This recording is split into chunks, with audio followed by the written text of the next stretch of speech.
Welcome to Tentpole Trauma, the podcast where we look at movies that came with hype and high hopes, but left with crushing disappointment, either critically, at the box office, or both. Freed from the weight of expectations, we seek to examine these underperformers under a new light, parsing through the good, the bad, and everything in between with the hopes of gaining a better understanding as to why they failed to find their audience.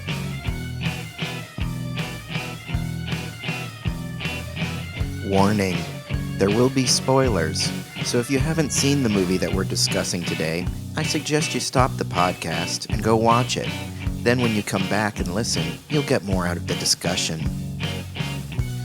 On this episode, we discuss Gigli.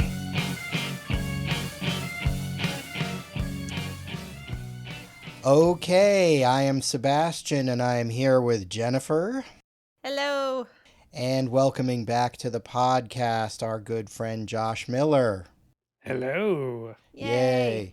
Yes, Josh is the co-host of the Best Movies Never Made podcast, a great podcast. And by the way, I meant to tell you, I listened to an episode you guys put out not too long ago where you were discussing the Timothy Dalton Bond movies. Yeah. That was really good. I really enjoyed it. I'd heard that guest you had on too. I'd heard him on other Bond-related podcasts. Yeah, his book, The Lost James Bond, is pretty cool. And, he was cautious about not giving away too much, so we tried not to. But there's a lot of good stuff in that book for James Bond super fans out there.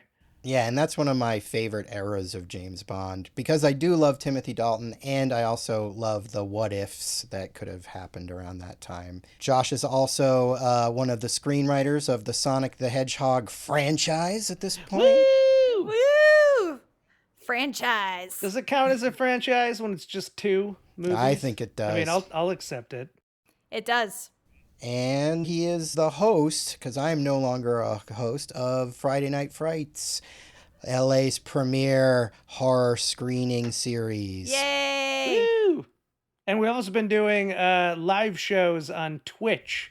Nice. The first Friday of every month on the Museum of Home Video, if people want to just search that. Lots of good stuff on the Museum of Home Video in general. Mostly showing weird clips of crazy nonsense from YouTube and so forth. Well, sadly, we're not here to talk about any of those things today. Today, we are here to talk about Gigli. Now, I just have to say up front, I'm sorry. I'm sorry to both of you that we have to talk about Gigli. I entered into this with good faith. The whole point of this podcast is to explore and reevaluate movies that were big financial disasters. And in the 2000s, you don't get any sort of bigger, at least in terms of high profile, than this movie. Because this movie cost a mind-boggling $75 million. I have a lot to say about that number. We are going to talk about that almost entirely. But also, and it made a mind-bogglingly low $6 million. And that's worldwide. The whole world. That's all it made. And it's utterly baffling. But anyway, I was hoping to find something good here. Because I was like, I don't remember seeing Gigli. And I was hoping, I'm sure I'll be able to find something decent here. But I don't really know if I was able to do so. Maybe you guys will have some nice things to say. But the reason why we're covering this, more importantly, is to celebrate the reunion of Ben Affleck and Jennifer Lopez. Yeah, who would have thought that would happen? Pretty much no one. I mean, I guess now that it's happened, maybe it actually isn't that surprising, but it does feel weirdly inevitable now, doesn't it? In a weird way, even though they didn't date in real life, they just dated on a TV show. But, like when Ashton Kutcher and Mila Kunis from that 70s show got married, I guess because they were a couple on the show, it was kind of like, yeah. Somehow that felt like that's the way the universe was supposed to go. I remember their high-profile romance at the time. I thought, yeah, they make a kind of cute couple. So, like the rest of the world, I was heartbroken when they broke up.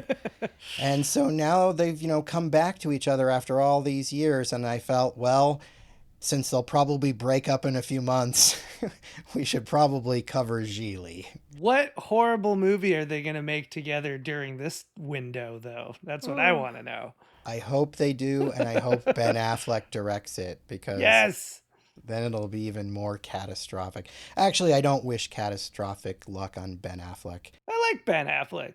Me too. I do too, and I actually think if he did direct something with the two of them, it might be okay. Because his directing has been good. It's pretty solid. I haven't seen that Yeah. last one he did, but I haven't either. Which last one? They Live by Night or something. Yeah. Oh, yeah, I haven't seen that either. It was funny because when Matt and Ben were the big thing, I fully recognized that, like, just mano a mano, Matt Damon was the slightly more talented, like, actor, but I felt like everyone was always dunking on Affleck as, like, the dud of the duo, but I was like, I don't know, I like Affleck more. Yeah. Damon I've grown to like more over time, but maybe Yeah. because he played so many villains and like in School Ties, and he was always like the unlikable prick, where Ben Affleck was in movies I liked more. I guess also playing pricks, but I think Matt Damon, Josh, I think you're right. Matt Damon was always like cast for a long time as always being the worst, like especially School Ties. Oh, yeah. The worst. I guess maybe that's the thing, is if you were of the age where School Ties was your introduction to Matt Damon, Ben Affleck at least wasn't really playing rich assholes. He was just like the dickhead and Dazed and Confused and mall rats and stuff. But it's interesting because I feel like this time specifically, 2003, was like the first nadir of Ben Affleck. Like, he's had some obvious highs and lows in his career. And this year, mostly because of Gigli and Daredevil to some degree, and Paycheck, a movie no one remembers, a John Woo, Philip K. Dick sci-fi thriller that he also starred in that year, all of which were in some form or another a disappointment.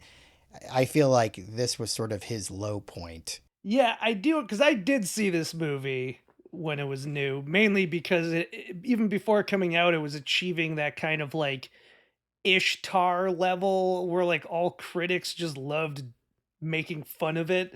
I mean, I'll talk about more when we get into the movie. Yeah, because I liked Ben Affleck in the 90s, and then Good Will Hunting happened, and I kind of liked that movie, but that was also a classic case where they were just getting like way too much attention and praise, and I had to like really restrain myself from just automatically hating them. But then I felt like Affleck, it's interesting how much he's bounced back now, as like, because he's been directing and writing, but it was kind of like the world just didn't know what to do with him, and he didn't know what to do with himself, making things like Phantoms, and obviously Armageddon was like a big hit. Pearl Harbor was kind of a big hit, but I just remember his presence in those movies was always just like, what are you doing, Ben Affleck? Like, Matt Damon was going off and making like The Talented Mr. Ripley and kind of like interesting, like, I won an Oscar, kind of artistic dramas. And Ben Affleck was just like, I'm going to become a big dumb movie star and date JLo. And yeah, in 2003 was really where it felt like that all came crashing to a head. Not a good year. No. Jen, you didn't ever see this, right? No, and as a matter of fact, when we were watching it last night, I had thought I had seen it at least once. Like, I did not in the theater, but like that I had caught it on TV or, rented it or something.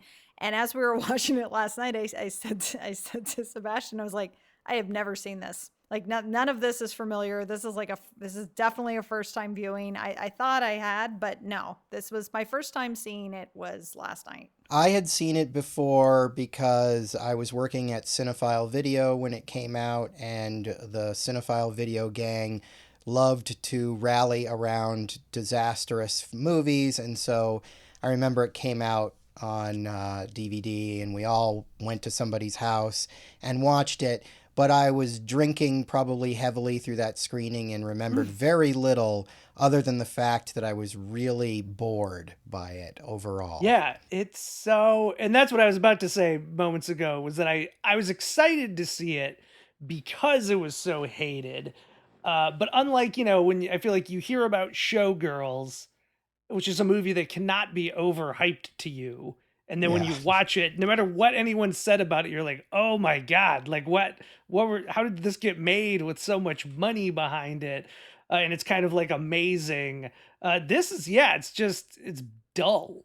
It's a very boring movie. It's like the antithesis of Showgirls, because you're watching it and you're like, how did this get made and how did it cost so much money? I mean, it can't be the cast. The one when you're saying, can you think of something nice to say about the movie? The nicest thing I can say about the movie is that, with the exception of Justin Bartha, who I mainly just don't have an opinion on, I really like every single principal. Like, I like Jennifer Lopez. I like Ben Affleck. Obviously, like Christopher Walken, Pacino. Martin Brest has a really weird filmography with hardly any movies on when you look at it. But I'd say Beverly Hills Cop 1 and Midnight Run are two of the best action comedies like ever, but certainly the best of the 80s. And then his career just took a really strange turn after he did Scent of a Woman. Scent of a Woman? Yeah, Scent of a Woman. Scent of a Woman. Yeah. It's like he went to Oscar Town and then couldn't get out of his own way. Like, go back to making an action comedy like the 80s. Like, you did that well, Martin. Like, I don't know what... He usually didn't write his movies, at least not once his career got big. But I really don't know what the idea was here. And it's the antithesis of Showgirls in the sense that I've seen Showgirls so many times. You know why? Because it's fun. This movie is devoid of all fun. There's no fun to be had here. I will never watch this again. Spoiler. Until another podcast. I would have said the same thing. Yeah, true. I will never willingly choose. I wouldn't. Well, it's just like there was nothing that I would want to revisit. I'll also say I hate the idea of the movie too. Like, it's yes. Because I was thinking about this. That The Sopranos started in 1999. This came out in 2003. It very much feels like something written by someone who's been watching The Sopranos. Yeah. And it's just like, I love this. This seems like so much fun. No, Josh, it feels like it was written by Christopher on The Sopranos. It's true. This is what he sold to the development girl in that one story arc on the show. Yes. No, I was telling Seb last night, I didn't even think about that, but yeah, it's totally Christopher. Or I was saying, it reminds me of something that like one of the lead actor, the girl, the blonde on Barry would be like auditioning for or something. Yeah. It feels like such a, like, I can't believe that this caliber of a director and the cast, and it just like, it was mind boggling that like this happened. Like, I can't even like, and Seb knows, like, it's rare. Like, I can usually find something that I like about a film. Like, there's maybe like, I could count on one hand, like films that I just did not like at all. Like, I couldn't find anything that I liked. And I was like, I've never struggled so much as I have with watching this. Jennifer is very forgiving of movies. If they can provide almost anything of value, she will be very forgiving of them. And that was not the case here. It's like a stage play. Yes. Like, they do leave the apartment a couple times, but even when they do, they kind of immediately just go to another location with these really long interior scenes full of characters giving long speeches. And if it wasn't so bad, I was going to say someone should turn it into a play. Well, why don't we get into it? Thankfully, there's really not that many plot points to hit because there isn't really much of a plot per se. And what there is so strangely muted and not dramatically executed that you couldn't be faulted for missing it altogether. But we're introduced to our main character, Gigli. Sounds like really is what he says when he's telling people how to pronounce his name.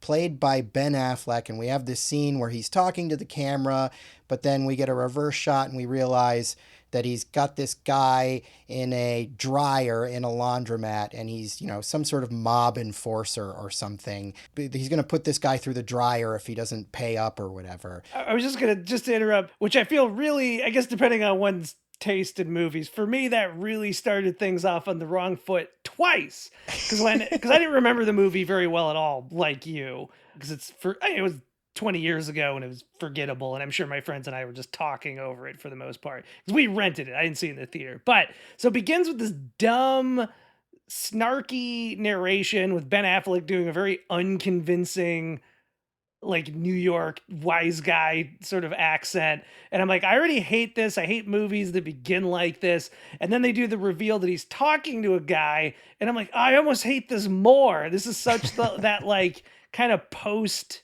Tarantino, Yes. like just sort of cutesy movie weirdness, which works if you're Tarantino and you can really pull it off. But I hated all these movies kind of imitating that, like, oh, wouldn't it be funny if hitmen were like wacky and talked about stupid shit and were like jokey all the time? A terrible way to begin a movie. And not only that, but this is like way too late for that kind of crap. The heyday for that kind of shit was like 96. And we're now like 6 years after that. Like, the bad Tarantino ripoff thing is so passé at this point. So even if you can stomach that sort of thing, you're probably sick of it by this point in history. And why is Ben Affleck a New York mobster dude? Because he lives in California and apparently has lived there his whole life. He's not even a transplanter or something. At first I'm thinking, oh, is he supposed to be like a New York guy who got transplanted to LA and he's going to talk about how much he hates LA or whatever? No, he's lived there his whole life and he talks like that. Hey, yo. Even worse is his buddy, Right. Louis, who has genuine accent. So, but like how's that guy a Californian? Louis. I don't understand this whole like scene of these people that live in LA who have seemingly been here for a while that are just like so New York. And also, like I told Seb, I'm like, I don't understand why like this New York accent is so bad when Ben Affleck is from Boston. Like, just lean into that. Like, you can do that. I've heard him do that. It sounded so cheesy and forced and just, yeah, Josh, I'm right there with you. It started off and I was like, nope, already. Well, I have to put that on Martin Brest because he wrote this and he directed this. So this is obviously a choice that he wanted to go with, but it's baffling because he didn't bother to shoot the movie in New York. So it doesn't make sense. And it's never explained why we've got these two New York mobster guys. And like they're having this conversation about mob stuff, like outside this like LA cafe, right in front of people who are like, having their like avocado toast or whatever. It is utterly baffling. And yeah, the actor who plays Louis, Lenny Venito, I know he's supposed to be an irritating person and a jerk, but unfortunately the actor did too good of a job being irritating and jerkish because I never warmed up to him. And, he appears throughout the movie basically yelling at Gigli over the phone. Well, and I remember this was a guy who, I feel like around this time period, he was in a zillion things playing TV and movie, playing the exact same character because he looks funny, and that's, I think, how he actually sounds. So it's, I'm sure he cinches all his auditions, but I can never remember his name. And I looked it up, and it's because it sounds exactly like Danny DeVito. His name is Lenny Venito. Right. Again, I think that is what that guy kind of sounds like, but he very much places this movie for me as like, analyze this. Like, it's like that style of like real goofy mob comedy, even though this movie is kind of trying to simultaneously be fairly serious at times. I just feel like you don't cast a guy like Lenny Venito in that movie unless you want it to be a goofy comedy. Because he's like, oh, yo, blah, blah, blah, hey, yo. I didn't even really clue into the fact that this is supposed to be a comedy or a romantic comedy. It so misses the mark of that genre. And I'll fully admit I am not a romantic comedy guy. It's not my genre. But I honestly for the first 30 minutes was just trying to peg the genre, and I was like, are we doing a mob movie? Are we doing a comedy? I couldn't even just grasp the genre. I've seen way more rom-coms than you have, and I didn't know that this was supposed to be a romantic comedy. I mean, I do think from the little I've read about the movie, that, and I don't think this was ever going to be a good movie, but it maybe would have been 15% better, except for the fact that clearly the studio also didn't know what to do with this movie, but they were like, well, Ben Affleck and JLo are in it and they're dating. Yeah. This should be a rom-com.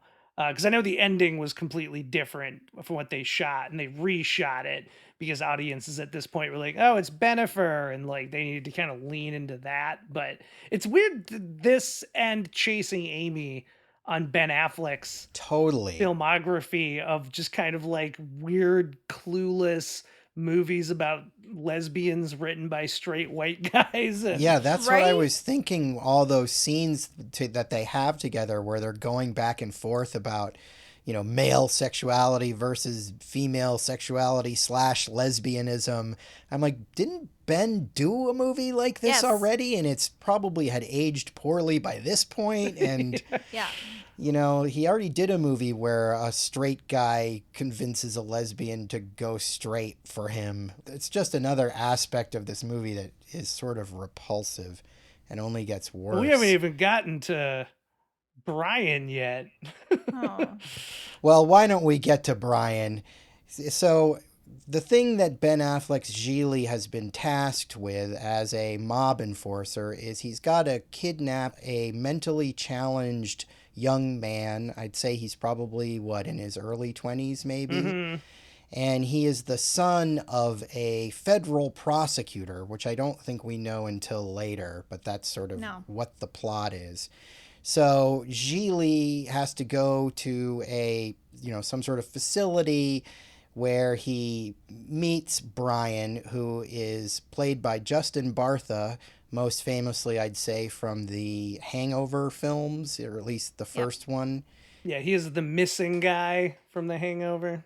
At least one good thing about having you on this podcast, Josh, is it ties into our Dreamcatcher episode because we had a character in that movie that was a mentally challenged person who was played by somebody who was not mentally challenged. And that's what we have here with Justin Bartha. In movies, and I guess it's one of these things of like, what is the right answer? Because, on the one hand, it's nice to give people with disabilities roles, but for some reason I always find it almost extra egregious in a way where, because in this he goes into the hospital, and from what I could tell, literally every other patient is an actual person with disabilities, and then we suddenly get to handsome Justin Bartha doing his like dumbest Rain Man basically. And I don't know that maybe it would have been better if they'd all just been extras, people without disabilities playing. There's something about it was just the juxtaposition of like seeing the authenticity and then going into the kind of like Hollywood cartoon version. Everything about his character, though, I just did like the fact that he's like so horny.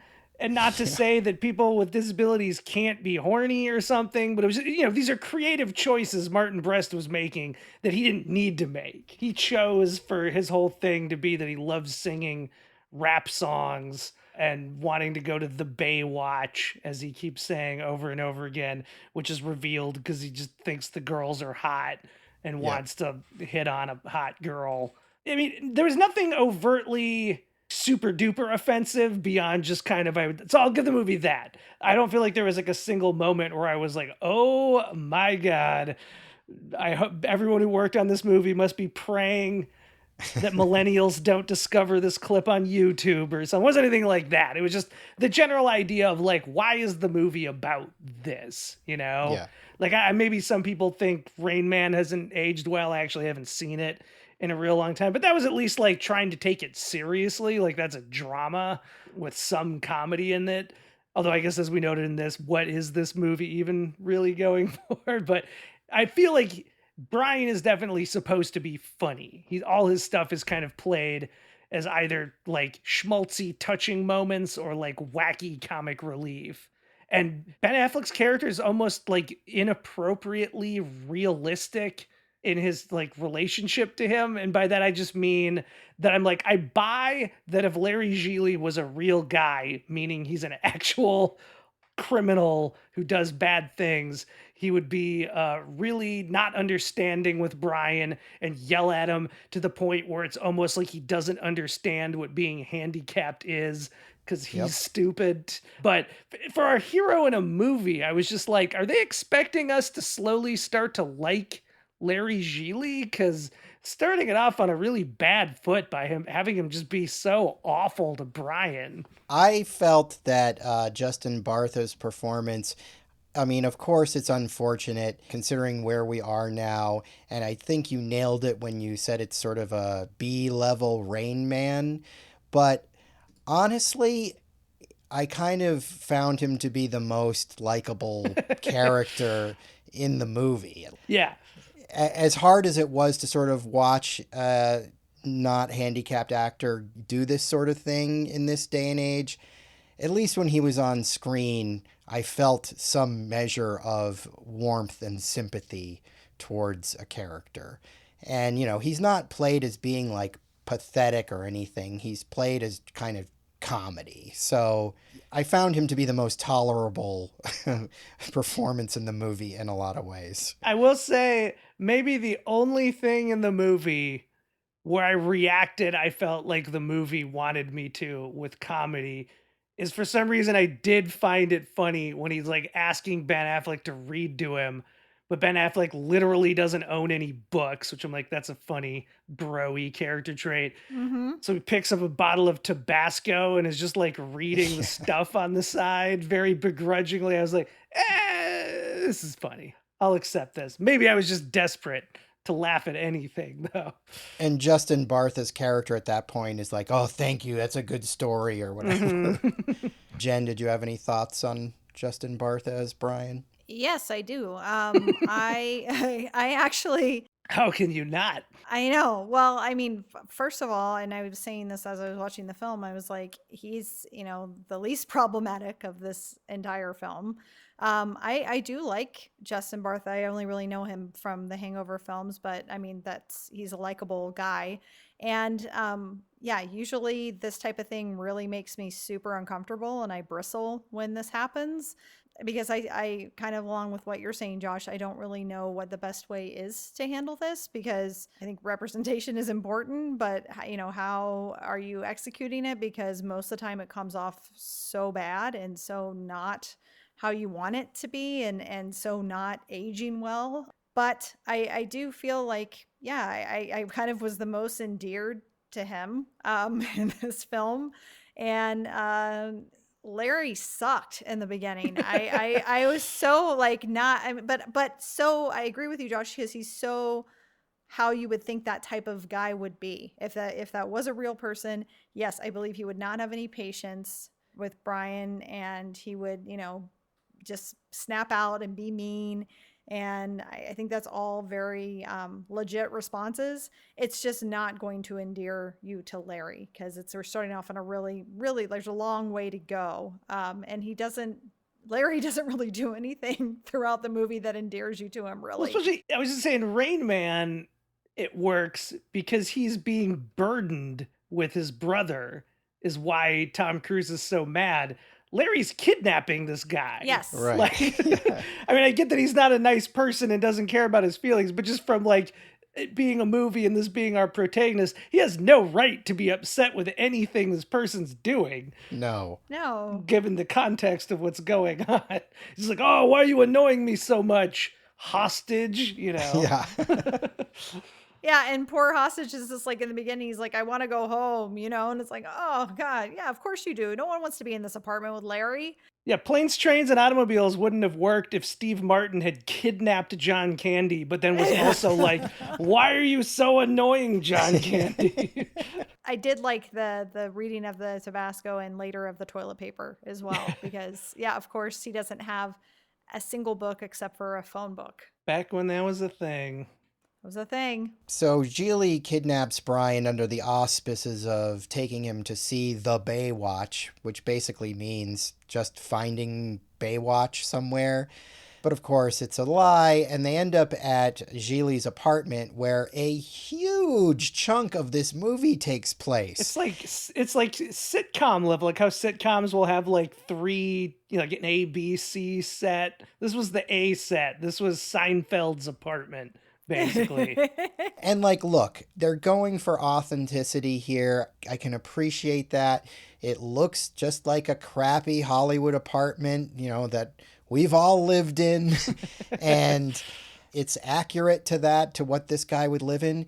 But it is so visually uninteresting. And we are in this place for so long. And this movie cost a lot of money. How are we stuck in this boring fucking environment for so long?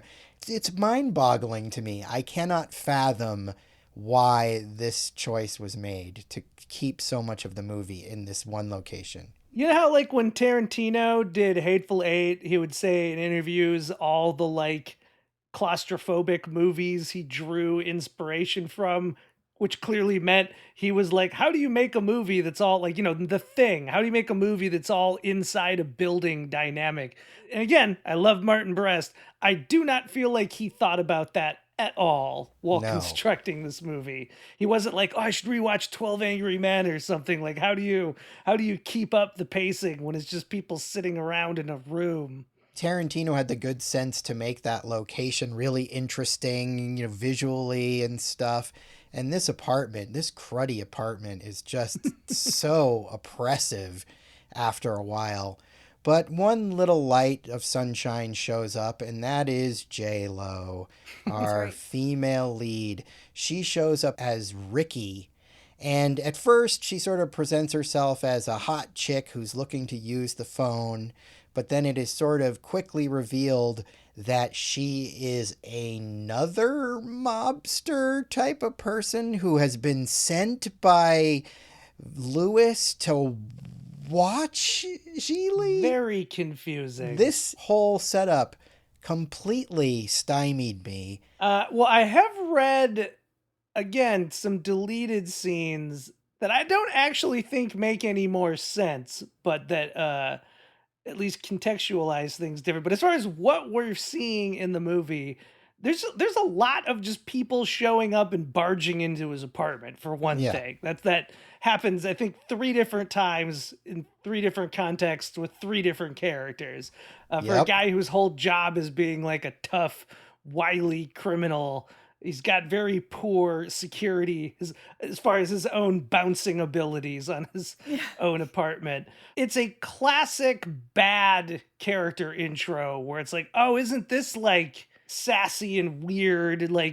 What's going on here? But then when you find out what is going on, it doesn't make any sense. Why would Louis do this and not tell him? Doesn't that just seem like a red, this? Because we end up learning this is a very important thing that Gigli and Ricky are doing for their super boss that they and Louis all work for.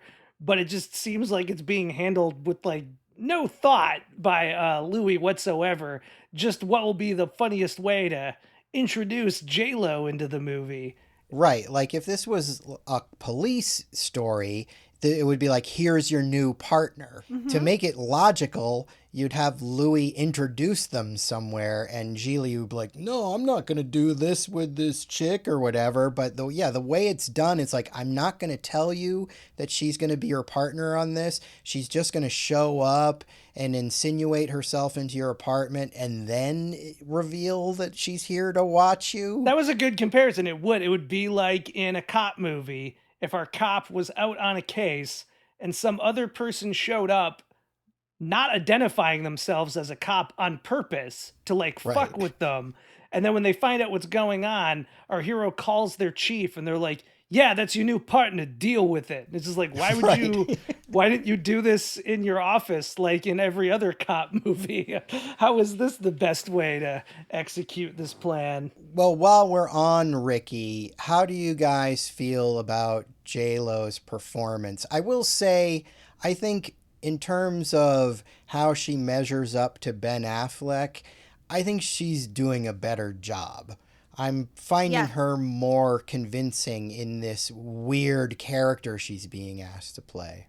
And not to get on a tangent of someone who's not in this movie, but my writing partner and I were just talking about this today as relates to Jeremy Renner, who, was catapulted after The Hurt Locker and Ben Affleck's first movie. No, wait, he was in Ben Affleck's second movie, The Town, and is really good in movies like that. But I feel like he just doesn't work in like big Hollywood movies. Just like it's not the type of acting he's good at.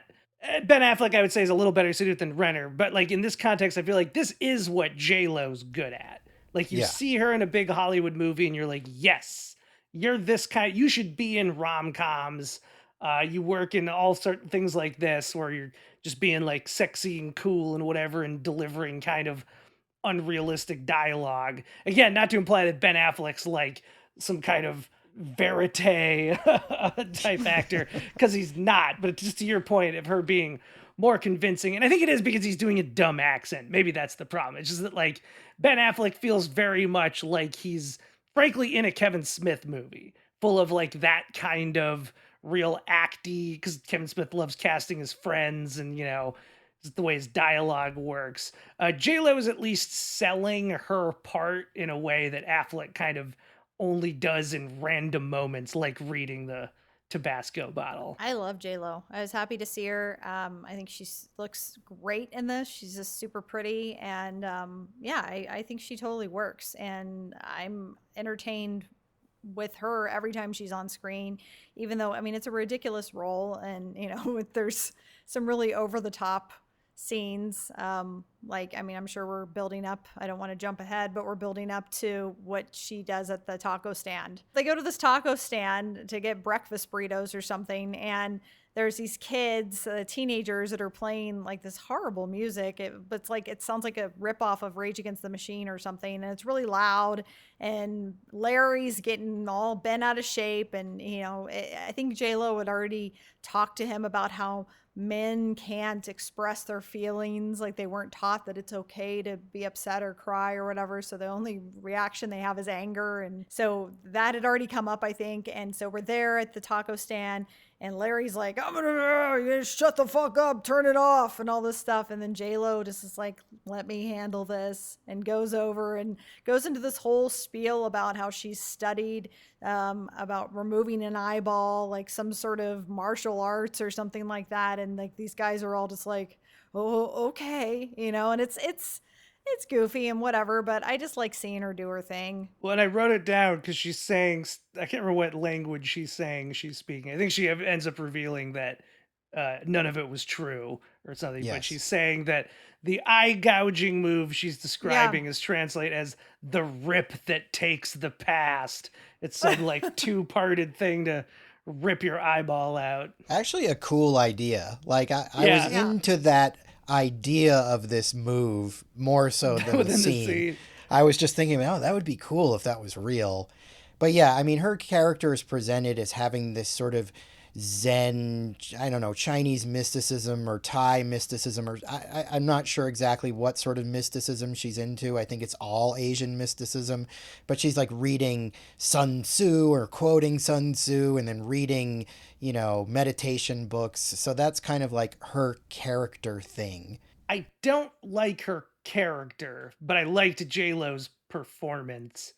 Yes. I miss, granted, I'm sure she has no regrets of becoming a gigantic super music act, but like whenever I see really anything she's in, kind of from, especially before this, because around this time she got very much into her rom-coms, which I'm sure have her own fans, but like Out of Sight with George Clooney, movies like that, it was like she was a cool like actress for a while, just like the kind of persona she had on screen. Well, I feel like she got back to that recently, Hustlers. Yeah. I just missed it for a while, mainly because I don't know, whatever, again, subjective. I was just never into her as like a pop star. I was just like, eh. And granted, again, I don't think this wouldn't have been the movie for me, but I think a dorkier and funnier rom-com version of this with Bennifer would have worked a lot better.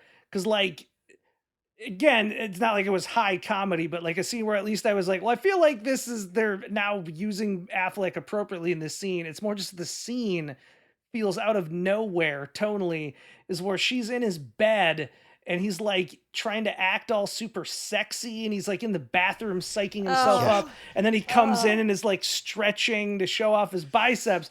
The bull, you want the bull? I'm the bull. Like, he's saying he's the bull, and like women are the cow. And she's the cow. Like, if that had been a scene in like one of those, you know, Matthew McConaughey mid-aughts dumb rom-coms, again, I don't think a movie any of us would love, but at least I'd be like, yeah, that's a solid, silly bit. But just like, this movie also tries to take itself so seriously and be like, yeah, trying to be like real Tarantino, like cool, and just all the like observations everybody's making about like human nature and blah, blah, blah. But it's really not very insightful. Yeah, and it's all, her character is really focused on sort of tearing down his machismo and, you know, implying that he might be gay. That comes up a lot. And, you know, she is revealed to be a lesbian, so that also plays into it. This interplay between them goes on in a whole bunch of scenes. And yeah, in a normal romantic comedy, it might be charming if played for laughs, but the way these scenes are played are like trying to be these real explorations of like machismo and female sexuality and everything. They've got this one really crazy scene where she's doing like yoga and he's talking about how perfectly designed the penis is, and then she's like, oh no, the vagina is even more well designed. I wrote that down. The mouth is the twin sister of the vagina. Yes. Yeah, and while she's doing this, she's like spreading her legs, you know, I mean, she's in yoga gear or whatever, but it's like going for hot and sexy, but they're still trying to get at something deep, and it's super awkward and weird. Anything to say before we move on to Christopher Walken? I was just going to bring up Christopher Walken. So. Let's bring up Christopher Walken. So it's funny because when this scene starts, so he's the second character after JLo, who just like shows up at the door. He's at least a cop, so you kind of understand why Affleck doesn't just punch him in the face when he like bursts into his apartment. It's more the fact that this happens 3 different times with 3 different characters. But he is the second character to Kramer his way into our Seinfeld set here. And he's a police detective. And is this the point where we learn that Brian is the brother of a federal district attorney who is prosecuting Ben Affleck and Louis and JLo's boss, whose name is Starkman? Yes. So when the scene starts, much like in the same way that I was reminiscing of what I really liked seeing JLo in these kind of movies more so than her like rom-coms or than nothing for a long time. I liked around this time when Christopher Walken was in Catch Me If You Can, because as much as I love funny Christopher Walken, I feel like he was kind of polluted by being on SNL over the years. Yeah. And got really into the sort of self-parody, kind of like how Nicolas Cage just in anything now, it's just like he needs money so desperately for all his alimony. You just get the sense that he's like, which scene do you want me to be crazy in, you know, or whatever. Yeah. So I like it when Watkins is doing, you know, he's a real actor. Like I liked when he was doing real performances. So this is sort of, I guess, a best of both worlds, because the whole first 3/4 of this scene, I'm like, oh, I like this. He's just playing a normal character. He's actually kind of being like menacing in a way. And then, man, all of a sudden at the end, he's like, we should go get ice cream at Marie Callender's, and starts doing what felt like someone doing an impression of Christopher Walken. I just feel like at some point he just makes a really loud noise. I'm just like, ah, or something. I'm trying to remember. I should have written that down, what the exact line was. But it was just like, wow, everything I was loving about this scene really flew out the window fast. It honestly feels like he just showed up on set and they just told him to go in front of the camera and start talking, like with minimal bullet points. And I love Christopher Walken too. I'll take him however I can get him. I was glad to see him just Yep. because I was so fucking bored of this movie at this point. He at least injects some crazy Christopher Walken in there. And yeah, in the beginning, he seems to be actually giving a performance. I mean, it's just bizarre for one thing because this is the only scene he's in the whole movie. So he's in one scene doing this one thing. This detective never shows up ever again. You'd think at least he'd show up at the end or something. And he did in the original version. Okay, well, that was a missed opportunity to not bring Christopher Walken back for one more scene. But it's just so weird and jarring because it's just this one scene. He walks in, says some important plot shit, and then starts rambling about Marie Callender. But, you know, I guess I'm glad to see him. I'm on the same page as you guys. I was happy to see him. I love Christopher Walken, so that was a breath of fresh air. I was like, oh, good. Yeah, just imagine if he hadn't shown up. I guess that's I know. Yeah, it was good to see him. You know, it got weird. I was just kind of like watching him with his coffee cup, like he was doing like some weird things, folding the coffee cup and just kind of pacing around and being weird. And yeah, then I wanted pie because he was talking about Marie Callender's, and I was like, that sounds delicious. I wish we could have pie. No, we don't have pie, and we just have to keep watching this. No pie for you. No pie, more Gigli. Oh, how much more? Oh, it's only almost 2 hours long. It's a very long movie. This movie is way too long for what it is. This movie should have been a cool 85 minutes. And it would have been a lot more time. Yes. 61 minutes like Dumbo. That would have been the ideal length. So the next significant thing that happens, and I may have this out of order, but who cares? It doesn't matter. The plot does not move in any sort of forward momentum sort of way, so you can totally be forgiven if you are miscategorizing scenes. They're sort of having this conversation about JLo being a lesbian, and then Ben Affleck's mom calls because she needs to have her insulin injected into her butt. So they've got to go to his mom's, who lives somewhere in LA, even though they're New Yorkers or whatever. So we get this shot of Ben Affleck injecting insulin into his mom's butt, and she's wearing like a thong. And, you know, of course that's funny because she's like a middle-aged woman who's a little overweight, and it's kind of gross, I guess.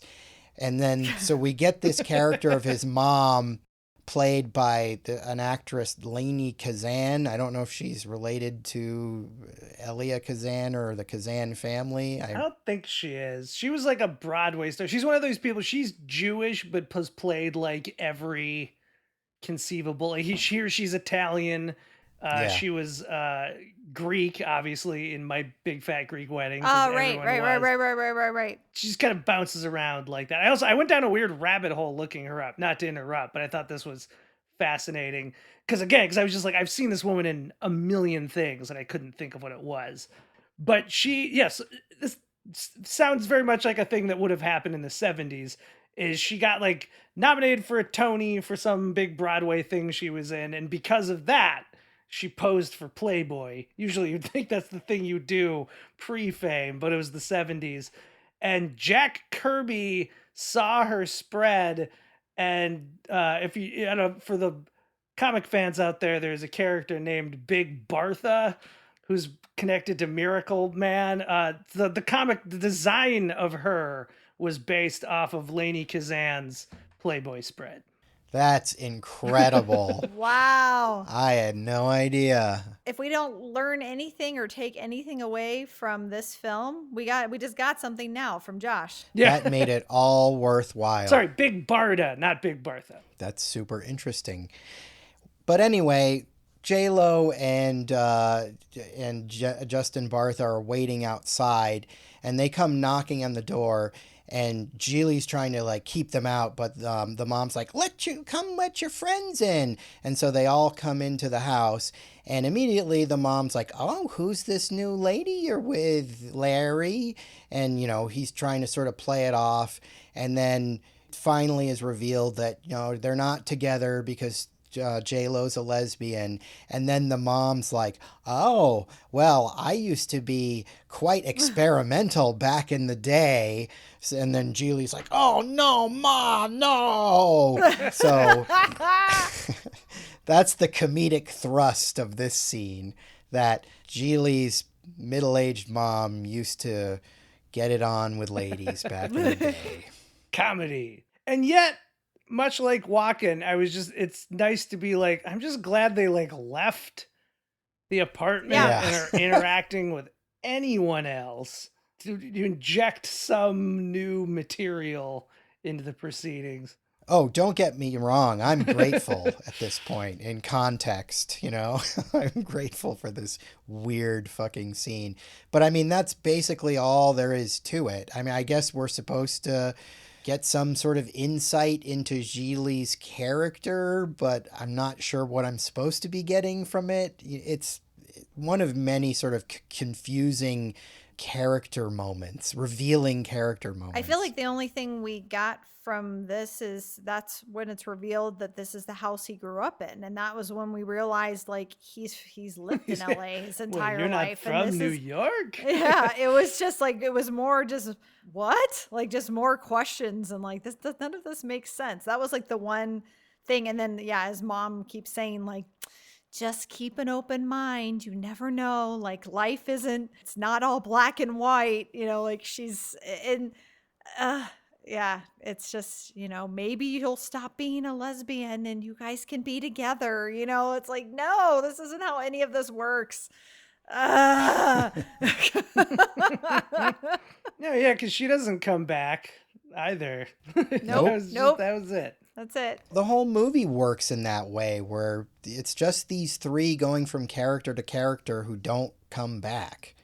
The next character who comes in and doesn't come back is JLo's lover, Robin. We have this, I think Brian is in the kitchen, like listening to hip hop. Grabbing his balls. Yeah, in his underwear. That made me uncomfortable. Yes. I guess we should contextualize that. He's listening to a rap song and singing along, but then for just like a really long time, he's just kind of like grabbing his balls, I guess like a rapper might, but I'm just like, we're holding on this shot way too long. Way too long. Yeah.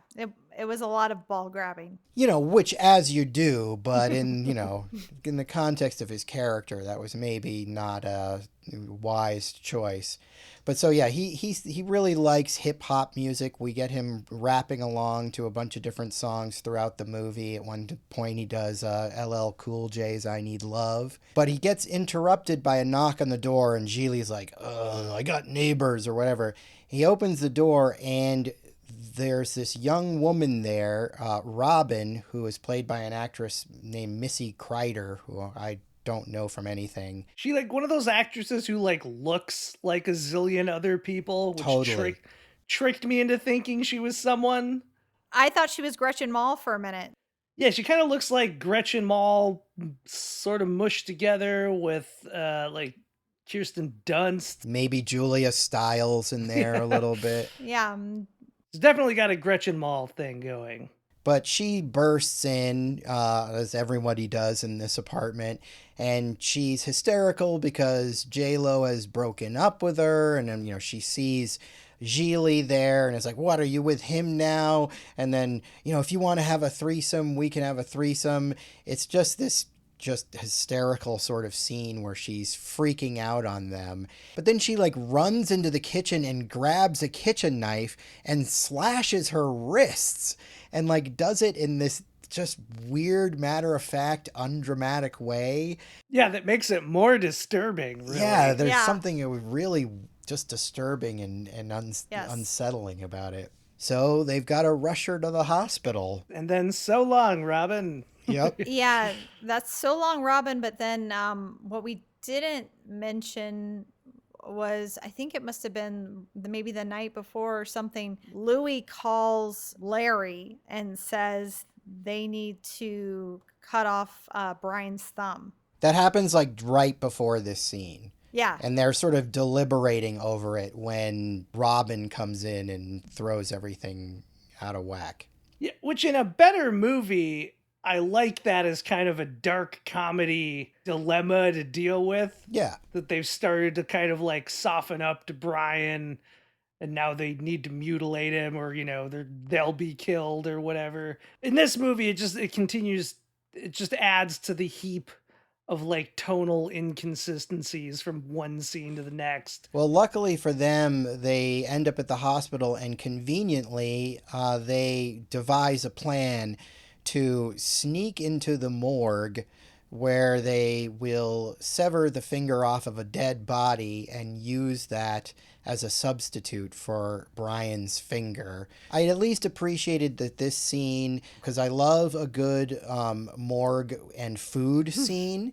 And so when they go into the morgue, they find some takeout food sitting there, and Gigli decides to cut the finger off of the dead body with a plastic takeout knife. But see, I was like, when this scene started, I was like, oh my God, is this going to be the first genuinely good scene in the whole movie? Because I'm like, I loved like this idea. Like that seems like something that would happen in, you know, in like Shaun of the Dead, or just some fun like, or, you know, Throw Mama from the Train, like that kind of like dark comedy, or the Coen brothers, of this guy needing to saw a finger off with a plastic fork. Yes. Or with a knife, but he has no issues. We don't even see it. Yeah, it's just working like it's a normal knife, and then we just cut to this close-up of Brian singing I Like Big Butts. Right. For the entire length of the scene, while Ben Affleck is apparently having like no real problems using this dull plastic knife to cut through a bone. What a wasted opportunity. Yeah, it could have been great. And like, I just logistically, I was like, I don't think I've ever had success really cutting anything with like a plastic knife from takeout stuff. Like it's hard to cut like vegetables or anything. Yeah, it's not good. No. Yeah, this movie has a lot of stuff like that where you feel like there's these setups that then don't have payoffs, which is why I feel like it never fully clicked with me, you know, subconsciously at least, that it was a comedy, because it wasn't delivering comedic beats. It would sort of present comedic ideas, but then not deliver them in any way that was recognizable as a form of comedy. Like, I don't even understand why that bit we were just talking about was in this movie. Like, for the kind of movie it's even trying to present itself. Like, that's a problem that would have happened to Nick Cage in Raising Arizona, and it would have been hilarious in that movie if for some reason he'd had to cut off a corpse's thumb with plastic utensils. But I don't even really know what Martin Brest was going for here. I think you're on to something bringing up the Coen brothers. I feel like he might have been thinking he could do that, maybe? I mean, I don't know. Again, I love Beverly Hills Cop and Midnight Run so much. He didn't write those, but I mean, still, they're tonally like perfect for the kind of movies they are. I'd say tone is almost a bigger problem for this movie than the script itself. If it is supposed to be a rom-com, like one of the things that Seb and I always like roll our eyes about is there's usually, or even in some comedies, there's usually like a lesson to be learned. Like it's usually like, oh, we're having a good time, and then we take this turn where the character has to learn a lesson. And it's usually kind of an eye roll, but whatever. I mean, if it's a good comedy, it can work. But what lessons were learned here? Did I miss it? Don't kidnap mentally handicapped people. I think the lesson is lesbianism isn't totally real. Yeah. There's always a chance if a lesbian can find the right dude, then they can be pulled out of their lesbian ways. And that's its real failing as a rom-com, is once they finally have sex, which I think is like the next real relevant thing that happens. I didn't want them to. I wasn't like, oh, yay, it's finally happening. I was like, no, this is weird. No. Yeah. And, you know, granted, I didn't really enjoy any of their like interplay before then, but at least I had some respect for the idea that the concept was about this macho dickhead thinking he can badger a lesbian into having sex with them and just Yes. failing and humiliating himself. But then it works. Yeah, that's exactly what he does. They go to this mailboxes, etc., to mail the finger, and JLo's making eyes at the cute girl who's working there. And then on the way back, Gigli throws a fit in the car about how you say I'm sad. Well, I am sad because I've got this gorgeous girl, blah, blah, who's so great and everything. And, she doesn't want to sleep with me. It's the most incelly thing I think I've ever heard said in like a Hollywood rom-com. Yes. Like I couldn't believe our hero was saying this.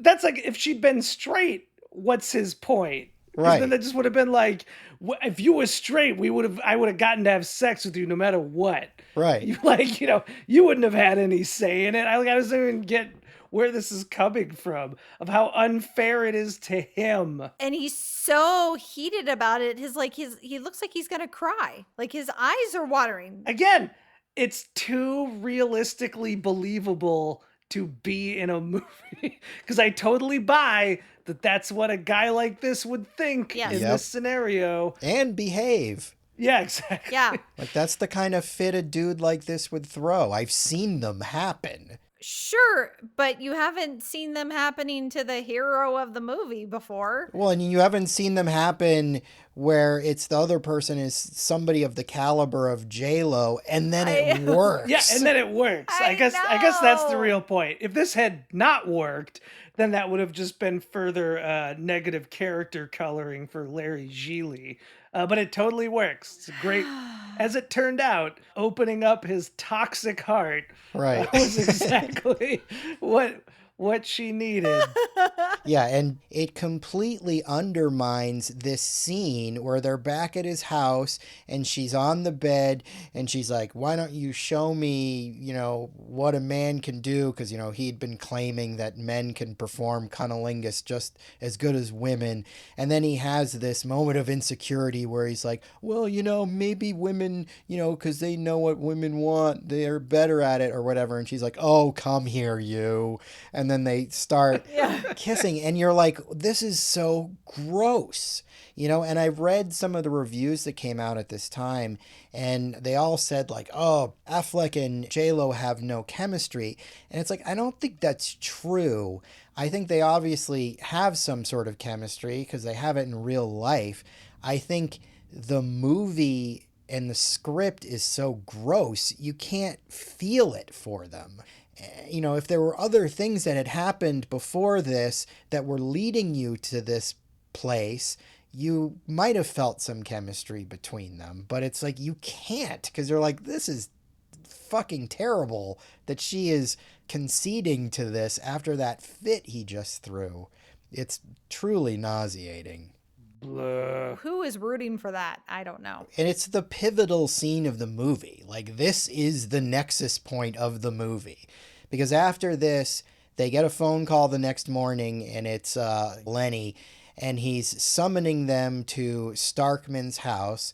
We go to Starkman's house, this fancy house on the hill, and it's hills or whatever, and it's revealed to be Al Pacino as Starkman in his one scene in the movie. I can only imagine his buddy Martin Brest called him in to do this after winning him the Oscar for Scent of a Woman. So we're set up to have this kind of like Boogie Nights type scene, reminiscent of the scene where Alfred Molina is talking to the guys and there's the guy setting off fireworks in the background. But we get none of that good stuff. We don't get Sister Christian or anything. We just get Al Pacino's, sweet looking pad. And, he's talking about like, why did you go and kidnap this kid and everything? And it's like, I don't know. Why did they? And you really screwed this up. And so, he goes over to Lewis and he pulls this gun out of Lewis's jacket and he's just sort of holding it like, why'd you bring a gun or whatever? Right then what's going to happen. You're like, okay, he's going to shoot Lewis. Like, but they're trying to set it up like he's just taking his gun and just playing around with it or whatever. But then he shoots Lewis, getting him out of the movie, thankfully. And you think this is going to build into some sort of scene, okay? And look, I don't need it to build up into some big action shootout, but you have to build up your scene into something. And all that happens is he shoots Lewis, and then he's like, now I'm going to kill you guys or whatever. And JLo's like, you really think that's a good idea? And she just talks him out of it somehow. Very unconvincingly. The movie did not do a great job. The only thing I like in this scene is that Pacino is at least pointing out that their plan makes no sense. Because that's why he kills Louis. Is that Louis clearly came up with this plan of kidnapping a federal prosecutor's brother without discussing it with Starkman. And Starkman points out, we're not living in Little Italy 100 years ago. How is this going to get this guy to drop the case? He just went and told all his other Fed buddies, and now they're after me even harder. I would have won this case. But that realistic detail aside, the scene does not earn her slick talking at the end, because it's really not even that slick. No. She's just kind of like, well, if you kill us, then you're really fucked, but we can undo this, and then you'll get away with it. And I'm like, I don't know. I feel like he already made a good point that they kidnapped this guy's brother, and now he's doubly fucked. Like, now it's personal. Right. Before, this guy was just after him because he was a criminal. I was finding it odd, like, why'd they name this character Starkman and then cast Al Pacino? And they're all supposed to be Italian. Right. Just name him something Italian. I don't, like, again, nitpicking, but I was just like, that's an odd choice. Yeah, that scene sucked. It was just like, I appreciate that, yes, that Al Pacino's like, this was a dumb plan and everyone should die because of it. But it's not interesting. It doesn't give us anything. It's just such a boring delivery, just nothing. I mean, I'm happy to see Pacino, but it's like, it's just not, there's nothing there. JLo lamely talks them out of it, and they're just like, we're just going to leave. They just decide they're going to leave town. That's the plan, is like, they're just going to leave town. Right? Like, yep. I mean, okay. They're going to drop Brian back off at the hospital or whatever he is staying. Right. And that's what they're going to do when they're driving down the PCH and they see what appears to be the Baywatch. The Baywatch. There's something going on the beach where we see, all these beachgoers, scantily clad men and women running around. There's a film shoot of some sort. It looks like it might be a Baywatch shoot. Turns out it's actually just some sort of video or something that's never really made clear. But Brian wants to pull over to the Baywatch, and Gigli's like, no, we can't. But JLo's like, you promised him you'd go. So they pull over, and they've sort of been threading this lame element of Gigli and Brian bonding, because Gigli's like telling him how to talk to girls. It's the most cliche, rote type of thing, and it's barely in the movie. So the fact that they're trying to pay it off with this scene is so lame. But they pull in to this, video shoot, and they're just standing there watching them. And like, Brian's wearing like this leather jacket and like a knit hat and everything, because they're trying to disguise him so he won't be seen. I don't know why that makes him less conspicuous, but whatever. And so, we get this whole scene where they're watching the video, and Brian wants to go join in, and they're like, no, you can't. And then finally, Gigli, I guess, has some weird sort of epiphany or change of heart. He gives JLo the keys to his car and tells her to leave. So she drives off. Well, but first he asks Brian what his brother's name is, the attorney, because he uses a payphone and calls, and it alludes to that he's calling the attorney and saying your brother is at on the Palisades or wherever they are, at Sunset Park, whatever that is. It also really bothered me. Like, it made me kind of mad that the entire time poor Brian has just wanted to go to the Baywatch. And fucking Gigli is such an asshole that like he like grabbed this flashlight Right. from the glove box and pretend it was a walkie-talkie and say, "Oh, the Baywatch is closed." Yeah. And we can't go there today. And that it just like it made me so mad because I was like, you're such a dick. Like I hate that, like it just like it made me so mad. So I was like, for me, for him to finally get to go here. And I'm like, just let him go down and like hang out with these people. Like let Brian have something.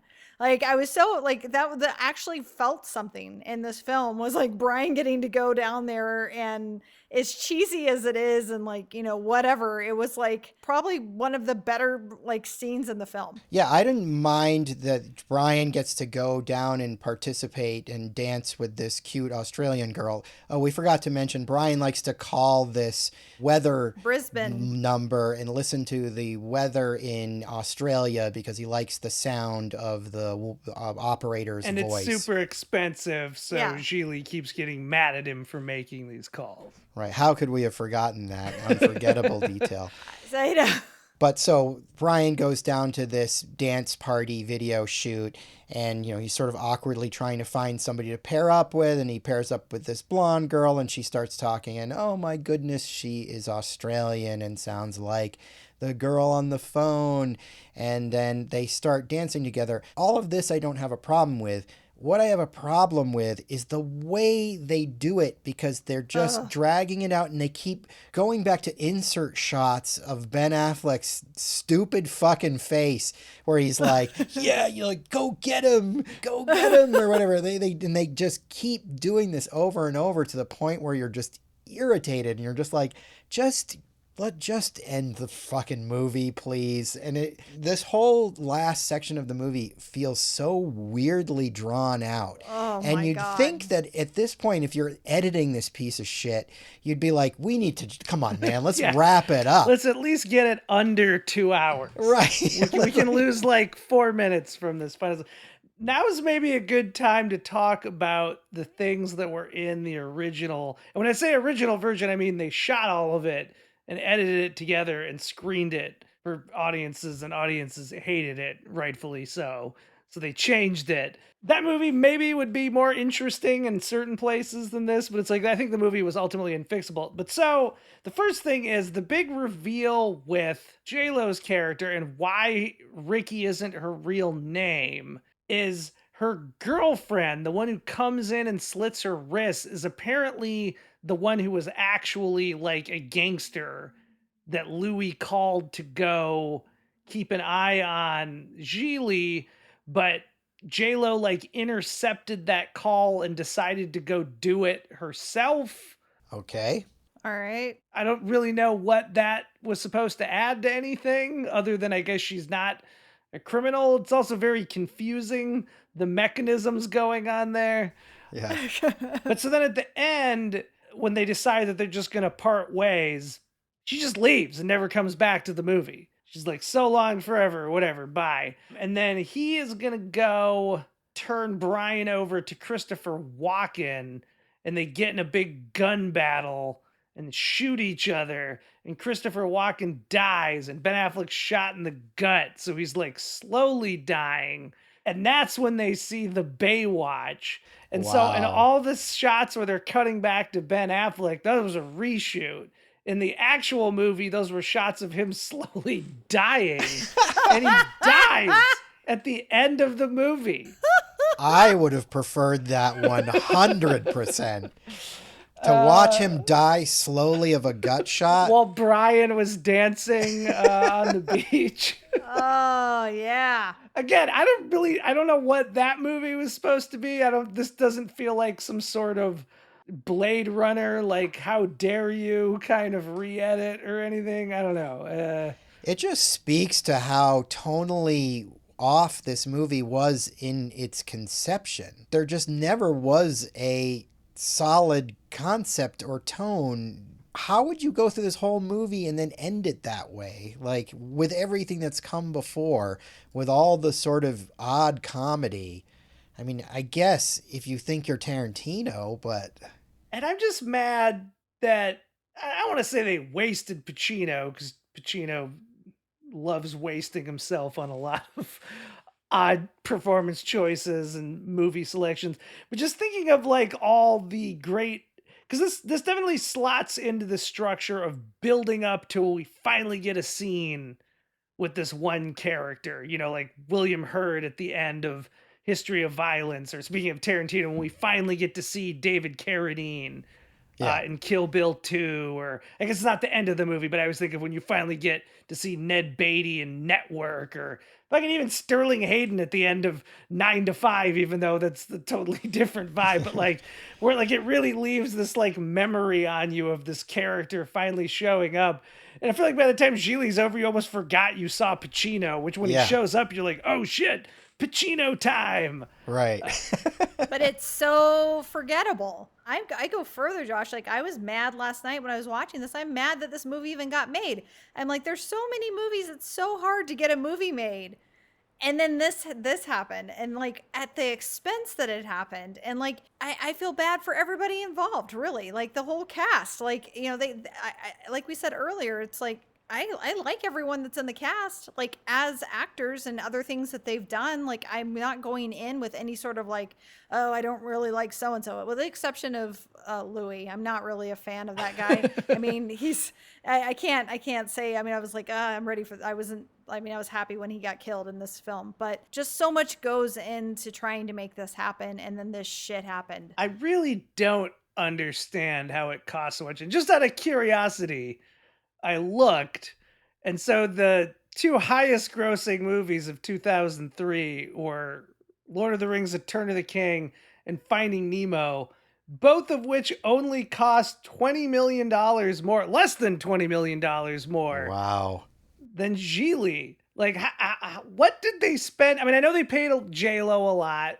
I guess They they paid must both of them. They paid them like 12.5 each, I think, her and Ben. and I guess Walken and Pacino, but even then, though, I'm still like, they can't have paid them that much for like one day of work. This has just got to be one of those movies where everyone was taking an astronomical paycheck and everything was, all the catering was the most expensive they could get. Too many shooting days. Right, maybe. like just completely irresponsible spending. They certainly weren't spending it on the sets. That's one thing they weren't spending it on. The movie this feels like it's a low budget indie. Like, yeah. Just otherwise, why would you write a movie that takes place indoors in like one apartment so much? It feels like we're watching Bound or something, minus all the imagination that went into that movie. Minus just being a good movie. This is like watching The Room without it being The Room. Right. This makes you wish for The Room. Oh yeah. Yeah. The Room's at least unintentionally hilarious. Well, yeah, unlike we said began the show, unlike Showgirls or something, this movie fails to be bad enough to be entertaining. Yes. It's just bad enough to be dull. It doesn't transcend that in any kind of ludicrous way. I usually ask the question, why did this fail? But in this case, I have to ask the question, who thought this would succeed? I don't know. Because it wasn't even a Bennifer movie. It was supposed to be Halle Berry. And she had to drop out for X-Men 2. Lucky her. Very lucky her. Yeah. Because that's the only thing I could think of was just that somebody was like, oh, what about a Bennifer movie? And it just like spiraled out of control from then. But like, that was more of like what I'm sure they thought initially was going to be a happy accident. Yeah. Of like, oh, they're dating and like they're just becoming huge as a couple. Everyone's going to want to see this. I don't know. I'm always fascinated, like Town and Country, that Warren Beatty movie. That was another one that just cost an astronomical amount of money. And that one I think was a little bit of development hell ballooning, where it was just like it took so long to get made in part. It kept getting more and more expensive, but nothing online indicates that happened with this one, other than Halle Berry having to drop out. It seems like it kind of moved forward at a normal speed.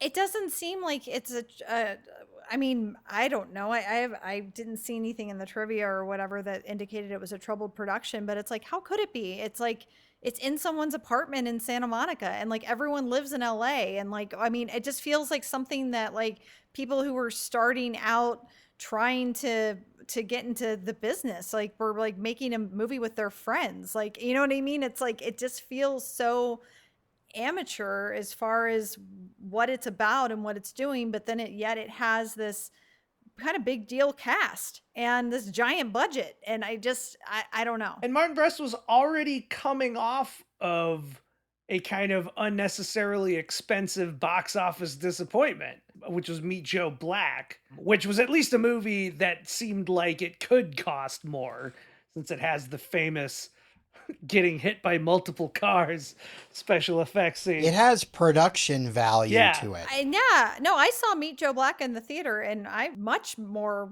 love for Meet Joe Black than for this film. You know, I've seen Meet Joe Black a couple times. It's just weird that after that he convinced people to give him like an equal amount of money for a movie that really doesn't even need anywhere near. Like, this movie should have cost like $15 million. Yeah. Tops. Even that would be extravagant, you know, for what they did. If they, you know, just didn't have Al Pacino and Christopher Walken and JLo and Ben Affleck, you could easily make this for $15 million or less. Mm-hmm. Like, we don't ever go anywhere cool. We don't ever see anything cool. I don't know. I guess the beach party is something. There's a lot of extras in that scene. But yeah, it just makes no sense. I think, you know, Martin Brest just was accustomed to making movies for a lot of money, and it didn't matter like that his idea was this small idea. It was still going to cost a ton of money for him to make it because he's a big shot director. And, you know, there is at least one bit of justice, and that is, like, Martin Brest has not directed a movie since this. This effectively killed his career. Yeah. Too bad, I guess, in case he had another good movie in him. But I would say that just by the rules of Hollywood, if anything's going to earn you director jail, it would be a production like this. That just seems like all the wrong decisions were made. And it was such a notorious flop. I mean, this was just the talk of the town for weeks. What a disaster it was. Both critically and, you know, financially, an unbelievable disaster. There's some fun little bits of trivia on IMDb about. Do tell. Yeah, just regarding like different interactions with Ben Affleck's friends regarding this film. It says, according to longtime best friend Matt Damon, Ben Affleck twitches whenever this film is mentioned. And I like that one, but this one I like even better, that Kevin Smith likes to tell stories about how whenever he and Ben Affleck are playfully ribbing one another, all Smith has to say to end the conversation is Gigli. Well, he shouldn't get too full of himself, because not soon after they made Jersey Girl together. Yeah. And that was a huge flop too. Yeah. He's at least bounced back. Kevin Smith is just kind of, although I hear his new He-Man show might be good, but Yeah, that that looks aside, I mean, that's the only reason I feel bad for Martin Brest, is that it's like JLo and Affleck both managed to rebound from this. Big time. It's too bad that this is kind of his tombstone movie. Well, maybe he'll get to make another movie. He's still alive, so. He's still alive, and it doesn't have to be. It's just, you know, when you've done something like this, he's going to have to come back on a much smaller scale and really like prove himself, you know. And it's like, if he can do that, great. I mean, you know, everyone loves a good comeback. It probably happened at the point in his career where he was considering retiring and he'd made his money, and then this happened. He was probably like, ugh, fuck it. Like, why bother? Yeah. They let me spend $75 million and didn't have me killed. So I'm going to call that a win. I can't find anything good about this. Yeah, not really. A movie that truly earning of like one of the worst movies of all time. Yes. This movie for me may be the worst movie of all time. I think it Just might be. because... Is it the worst made movie of all time? No, but I guarantee you can show me almost any movie made by the most rank amateur, and I'm going to find more to enjoy than this. I do feel like for every dollar you spend proportionally, that counts to the worst ever vibe, right? Because it's like if for sure. If a movie that costs $20,000, if it's not that good, you're going to be like, well, I mean, who's really expecting it to be? But for $70 million starring all great people we all love, made by the guy who did Beverly Hills Cop and Midnight Run, doing another wacky kind of like cops and robbers sort of movie.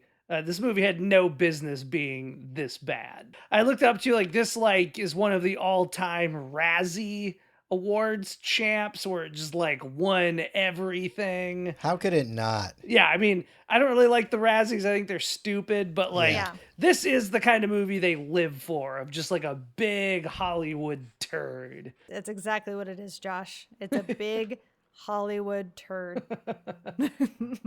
All right, guys. Well, I'm going to go kidnap a prosecutor's mentally challenged brother and cut a thumb off a dead body with a plastic knife and mail it to Martin Brest because he needs to answer for his crimes.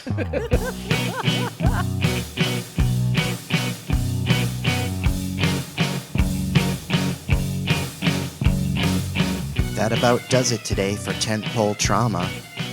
If you like what you heard, check out our social media presence on Instagram, Facebook, and Twitter. Just look for Tentpole Trauma. That was easy, wasn't it? If you like us, hit subscribe and leave us a sterling review on iTunes, if you dare. If you really like us, head over to patreon.com and get involved in one of our fabulous tiers. You'll be glad you did. Want to communicate with Tentpole Trauma? Send an email to tentpoletrauma@gmail.com. We'd love to hear from you. And who knows, one day you may even get your email read on one of our shows. Well, thanks for listening, and we'll see you real soon.